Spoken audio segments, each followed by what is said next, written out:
I think that we have to find and develop a robust language of morality if we're going to organize to win. A language of morality, a language of ethics, a language of ought and should. And the reason I say that is because it's the greatest, I think it's the deepest longing among all of us, but I think among young people. The way I asked it at Monmouth, I began my talk by saying, how are you going to live your life so that it doesn't make a mockery of your values?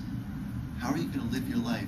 Now that's a question that was asked of me by Paul Potter when I was 20 years old. And it resonates for me still because it implies, A, that you can have values and that you can name them, and that then you can try to live your life in accordance with them. And I pulled out of my backpack, I'm like Dennis Kucinich, I carry shit around. And in this case, I'm carrying around for years the Universal Declaration of Human Rights. And I read item 1. And item 1 is something that every college kid practically in America agrees with. It says basically that all human beings are valuable, that each human life is of incalculable value, and you can't put a number on it, and you can't, kind of make these distinctions. Every human being is worthy. And when you say that as a value, you realize that you have a lot to do to try to live up to it, and in some ways, you'll always fail.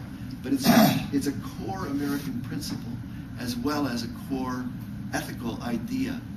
We don't develop, we're not concerned enough about a language of values, and it leaves us weakened when we enter into the political landscape to discuss things like the war.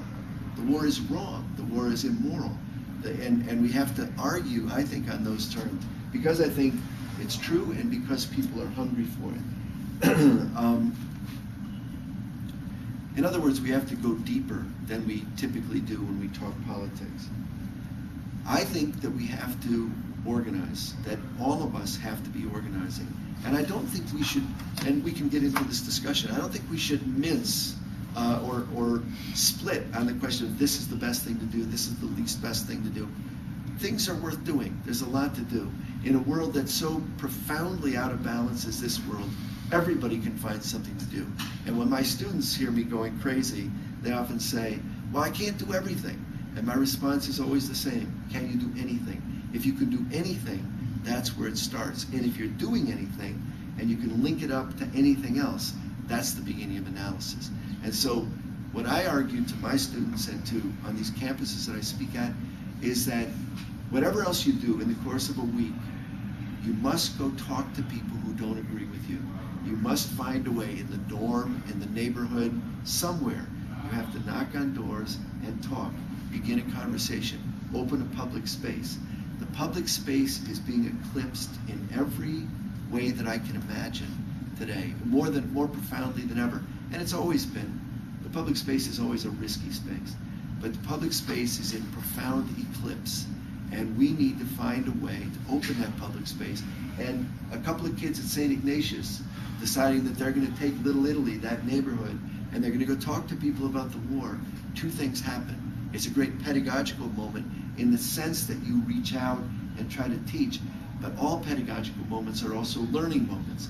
And there's nothing more profound than to learn how to talk to people about their real concerns and their real lives, as opposed to slogans and getting everything in a meeting someplace and then going out and spouting it. It's conversation, it's dialogue that builds the public space.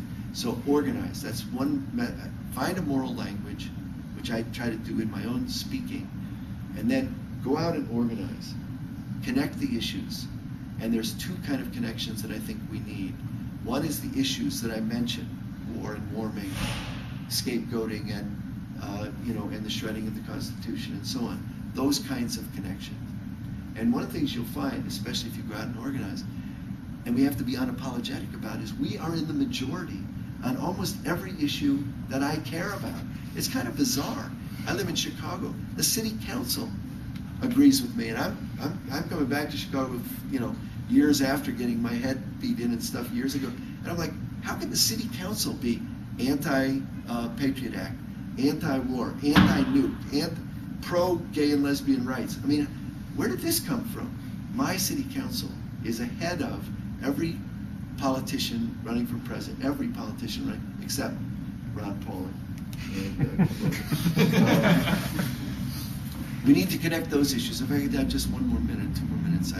The other thing we need to do is we need to raise the question of participatory democracy so that when kids, for example, flood out of the University of Wisconsin, that we actually have, again, a list like I just read you. I could give you a list of 10 things that have hollowed out democracy in the last 2 decades. And democracy is always fragile.